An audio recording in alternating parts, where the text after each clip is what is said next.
Here it is, March, almost April 2020. We've done Egypt, we've done Israel, and now we're doing Greece and some of the Greek islands.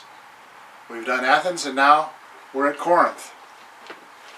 Paul was at Corinth on his third missionary journey.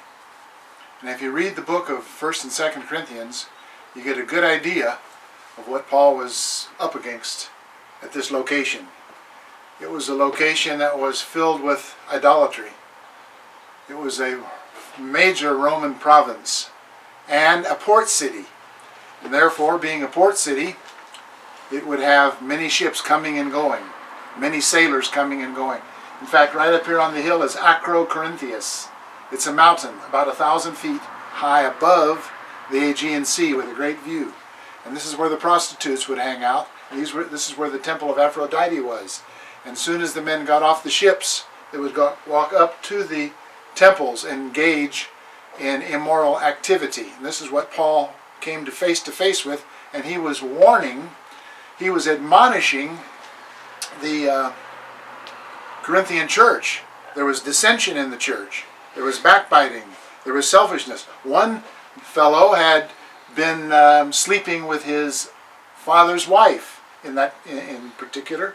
There were many other issues and divisions that were going on in the church that Paul had to address. And I thought of this opportunity to share with you. It's what I call the Super Bowl story, okay? When I saw the Super Bowl this year, well, I was in favor of the Kansas City Chiefs because I'm from Missouri and my cousin lives in Kansas City.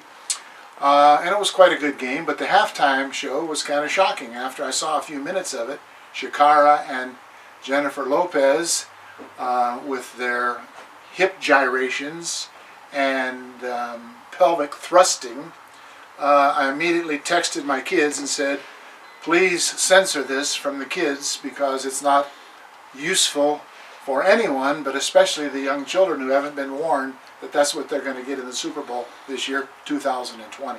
In fact, now, much later, I've read that there are lawsuits from different groups against the NFL and Roger Goodall, etc., and those people that planned the Jay-Z and others that had planned the Super Bowl. But this is what Paul was talking about 2,000 years ago, and much earlier than that as well. And the verse that comes to my mind is my confirmation text.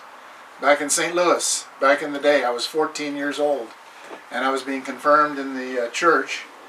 And it was just a point at saying, well, you've come this far, you've done this study, you've memorized these 300 scriptures, and now you're going to be recognized before the church along with 30 other kids in my class. And this is your Bible verse. You didn't pick it. Somehow it dropped out of the sky through the pastors, and that was what was assigned to me. And so when I stood up, this was my verse. It was 1 Corinthians 1, chapter 6, starting with verse 19. It goes like this. Don't you know that your bodies are temples of the Holy Spirit, who lives within you, that came from God? You were bought with a price. Glorify God in your bodies. That was my confirmation. When I heard that, I thought, wow, that's pretty heavy. That's quite a heavy load to bear. But that's what God is expecting of us to do. He says, your body is a temple. Your body is a cathedral.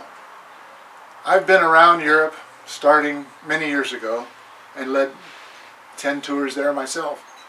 And you come into these giant cathedrals and these giant temples, and you see how beautiful they are. And he says, that is what your body is. And your Holy Spirit, the Holy Spirit, is supposed to live there in this clean, beautiful, exquisite body. The temple, your body is the temple of the Holy Spirit. And when you look at it from that standpoint, we want our temples to be clean. We know that the Holy Spirit, when we were born again, lives within us and has a place here. And in our born-again spirit, we have power. It's the same power that raised Christ from the dead, according to Ephesians 1:19.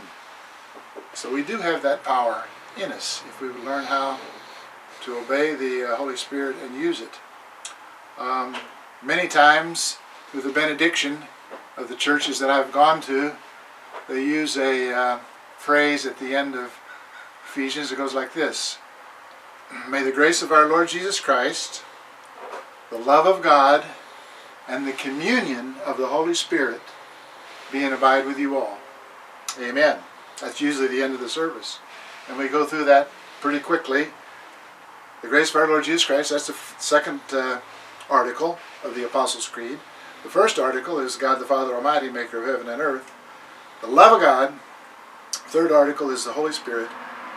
The communion of the Holy Spirit be about with you all. And how do you keep the communion of the Holy Spirit?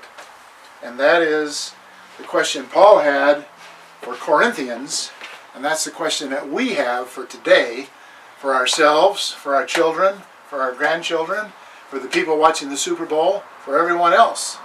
And that is that we have to keep our temples clean so the Holy Spirit can dwell here and give us direction. We want to hear from Him, and then we want to do what He says, because Jesus said, my sheep hear my voice, and I know them, and they follow me, and I'll give unto them eternal life, and no one will snatch them out of my hand.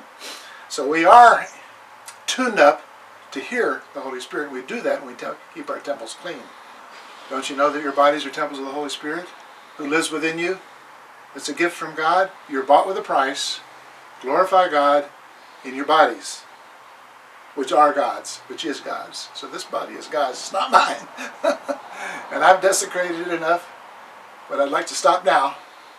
And so that's my word. That's my Super Bowl word for today. God bless.